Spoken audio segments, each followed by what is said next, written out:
একটা সময় এখন ওই কথাটা না বললেই নয়, একটা সময় এয়ারপোর্টের দেওয়ালের ওই পারে পুকুর পারে বৈশা বৈশা এক সময় নেশা করতো। মিজানে তো মিজানে গাইস মিজানে নেশা করতো। আর আর সেই লোকের অহংকার দেখলে ভাই বাঁচি না। আর এখন ভাই পরে আহেন ভাই পরে একটা ভিডিও করতে গেলে ভাই পরে আহেন আগে সে কালারফুল জামা কাপড় পরতো, বিভিন্ন কালারের জামা পরতো, কিন্তু এই মিজানের ভাতের হোটেল দেওয়ার পরে ভাইরাল হওয়ার পরে উনি শুধু সাদা জামা পরে, সাদা পাঞ্জাবি, সাদা গেঞ্জি। মানে বুঝছেন আপনারা? তো আমি গেছিলাম ভাই মিজান ভাই হোটেলে তালতলায়। হ্যাঁ, তো যে ওইখানে যাই দেখলাম মিজান ভাই নাই, শুধু খালি পড়ে আছে তার জায়গাটা। আজ কোনো ইয়েও নাই, সাংবাদিকও নাই, হলুদ কোন সাংবাদিকও নাই। এই বিষয়ে কি বলেন আপনি? মিজান ভাই অহংকার কি বেড়ে গেছিল, সেজন্য এত পতনটা হয়েছে ওর? আসলে পতন যে শুধু অহংকারের জন্য হয়েছে তা না, ওইখানে সিটি কর্পোরেশনে কাজ চলতেছে, ফুটপাতের কাজ চলতেছে, এই জন্য সব দোকানপাট ভাঙা দিছে। আর তাছাড়া এর আগেও দুইবার অভিযান হয়েছে, অভিযানে ভাঙা দিছিল, কিন্তু আবারও গৈরানি ছিল। আর প্রথম কথা হচ্ছে আমি অনেক আগে থেকেই চিনি লোকটারে, আগে লোকটা যেরকম ছিল এখন ওরকম নাই। এই হোটেল দেওয়ার পরে হ্যাঁ উনি অনেক মানুষকে ফ্রি খাওয়াইছে, আল্লাহ তাআলা তারে খাওয়ার তৌফিক দিছে, সবাইরে খাওয়াইছে। তো একটা সময় এখন ওই কথাটা না বললেই নয়, একটা সময় এয়ারপোর্টের দেওয়ালের ওই পারে পুকুর পারে বৈশা বৈশা এক সময় নেশা করতো। মিজানে গাইস মিজানে নেশা করতো। আর সেই লোকের অহংকার দেখলে ভাই বাঁচি না।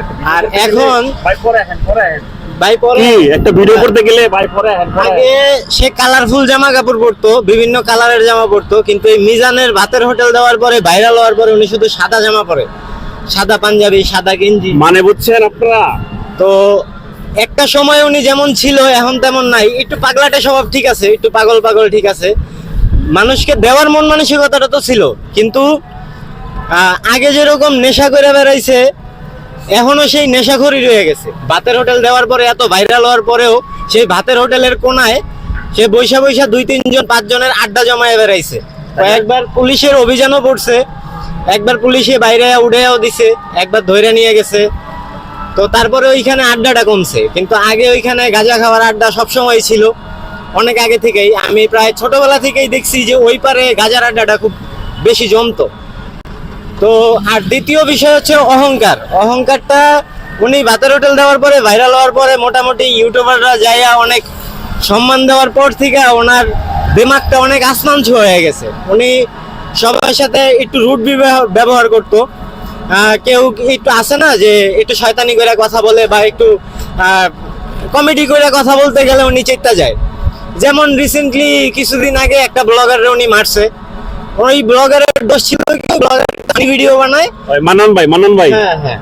তো উনি ফানি ভিডিও বানায়, ওনার কথাবার্তাটাই ওইরকম থাকে যে ফানি ভিডিও করতে গেলে একটু ট্রল করতে হয়, একটু পচা কথা বলতে হয়, কিছু সময় প্যান্টের নিচে জাঙ্গিয়া নিয়ে কথা না বললে কিন্তু মানুষ হাসে না। তো যারা ফানি ভিডিও করে, ফানি কন্টেন্ট ক্রিয়েটর যারা, তারা একটু ফানি বিষয়ে কথা বলবেই। তো ওই সময় ওই ব্লগারটার উনি মারছে, ওনার মারাটা ঠিক হয় নাই। আরো অনেক ইউটিউবাররা রিভিউ দিছে, অনেক দর্শক রিভিউ দিছে যে গায়ে হাত দেওয়াটা ঠিক হয় নাই। একজন মানুষ একটা কথা বলতেই পারে, উনি পারমিশনই নিছিল যে আপনার ফ্যামিলি নিয়ে একটা ব্লগ বানাই, তো সেই কথা বলাতে উনি চড়াও হয়ে গেছে। তো আসলে বিষয়টা ঠিক না। হ্যাঁ, মানুষের দেমাগ এত উপরে ওঠা ঠিক না।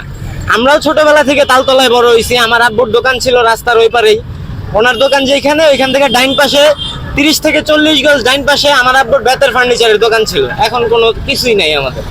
তো আমার আব্বু কখনো অহংকার দেখায় নাই, এখনো অহংকার দেখায় না। তো এইভাবে ছোট থেকে বড় হইলে অহংকারটা করতে হয় না। মাটির মানুষ মাটিতে পা রাখাটা ভালো, হ্যাঁ, মাটিতে লেপটায় থাকা ভালো। আজকে যদি উনি মাটিতে লেপটায় থাকতো, হয়তো ওইখান থেকে ওনারে উঠে দেওয়ার কারো সাহস হইতো না। জনগণই বলতো যে না, উনি একটা ভালো কাজ করতেছে, ভালো মানুষ, আপনারা ওনারে একটা সুযোগ দেন, একটা জায়গা দেন, উনি ভালো কাজটা করে খাক, মানুষের সেবা যত্ন করুক। কিন্তু ওনার কিছু কিছু ব্যবহারের কারণে, কিছু কিছু কার্যকলাপের কারণে আজকে ওনার উঠাই দিছে, কিন্তু কেউ এসে প্রতিবাদ করে নেই ওনার পক্ষে নিয়ে। আমি যাবো দেখলাম না একটা ইউটিউবার এসে তার পক্ষে কথা বললো। আজকে আমি এই বিষয়ে ভিডিও করছি যে এর আগে শত শত ইউটিউবার ছিল, আজ কই ইউটিউবার, কই ইউটিউবার পিছন দিয়ে সারান যেত না, সাংবাদিক পিছন দিয়ে সারান যেত না, আজ একটা ইউটিউবার নাই, সাংবাদিক নাই। সেটাই আপনি একটা জিনিস লক্ষ্য করে দেখেন, নির্বাচন কমিশনের সামনে যে কেকের দোকানগুলো আছে, ওনাদের সাথে ব্লগাররা কত সুন্দরভাবে কথা বলেন, ওনাদের পাস্ট সম্পর্কে জিজ্ঞাসা করেন, ওনাদের প্রেজেন্ট সম্পর্কে জিজ্ঞাসা করেন, ভবিষ্যৎ প্ল্যানিং সম্পর্কে জিজ্ঞাসা করেন।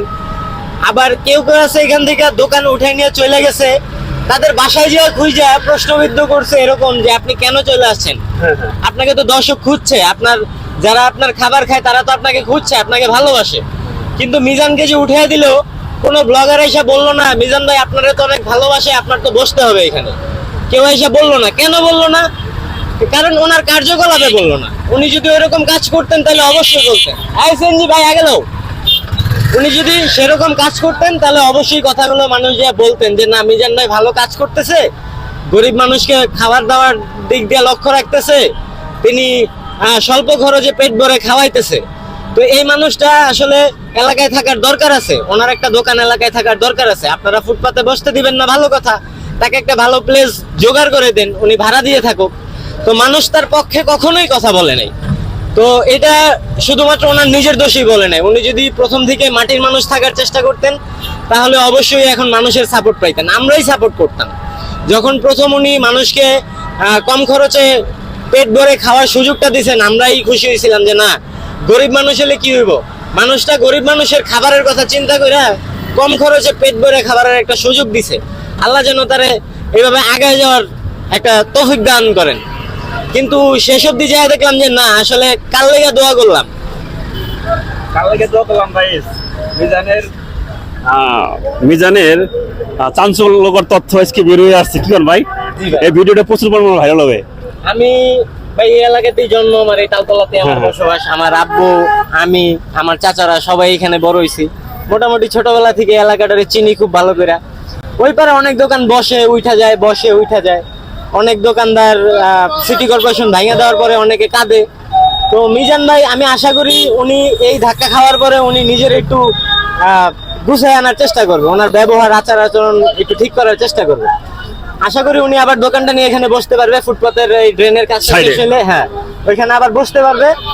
কিন্তু আমি দর্শকদের কাছে বলবো যে যারা ওনার কাছে আসেন বা যারা ব্লগ করেন তারা আইসা তাকে একটু বললেন যে উনি যেন নিজের ব্যবহারটা একটু কন্ট্রোলে আনে, ওনার মেজাজটা যেন একটু কন্ট্রোলে আনে, একটু ভদ্র ব্যবহার, মোবাইলের সামনে ক্যামেরার সামনে কথা বললে যেন একটু ভদ্র ব্যবহার করে, মানুষ যেন ওনার কথার টানে যেন চলে আসে, খাবারের টানে অথবা ব্লগ বানাইতে যেন না আসে, মানুষ যেন কথার টানে চলে আসে যে না মিজান ভাইয়ের কথাগুলো অনেক সুন্দর, যাই বৈশা বৈশা মিজান ভাইয়ের কথা শুনি।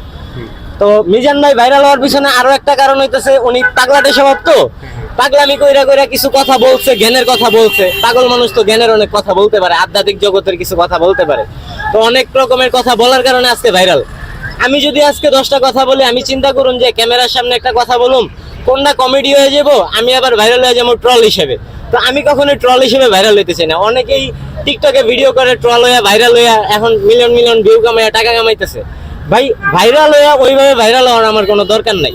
মানুষ ভালো কাজ করুক, ভালো কথা বলুক। একটা কথা যদি আমি ক্যামেরার সামনে বলি, লাখো জনগণ দেখতে পারে, একজন ইউটিউবারের লাখো সাবস্ক্রাইবার থাকতে পারে, তো তাদের কাছ থেকে লাখো জনগণ দেখতে পারে। আমার কথা দ্বারা যেন কারো ক্ষতি না হয়, আমার কথা যেন মানুষ ভালো কিছু মনে করে, ভালো কিছু শিখতে পারে, এমন কথা যেমন ক্যামেরার সামনে মানুষ বলে। শুধু মিজান ভাই বলতে কথা না, অনেকেই আছেন যারা ট্রল ভিডিও করে বেড়ান, কমেডি ভিডিও করে বেড়ান, যারা ফানি ভিডিও করেন, ফানি ভিডিও করতে যেয়ে নিজের এক কথায় বলা চলে যে রাস্তাঘাটে উলঙ্গ হয়ে চলা, আর ওই টিকটক আর ইউটিউবে ফানি ভিডিও বানায় অথবা কি বলে এটাকে 18+ কন্টেন্ট বলেন বা যাই বলেন আপনারা, তো এই টাইপের কন্টেন্ট বানানো থেকে বিরত থাকেন।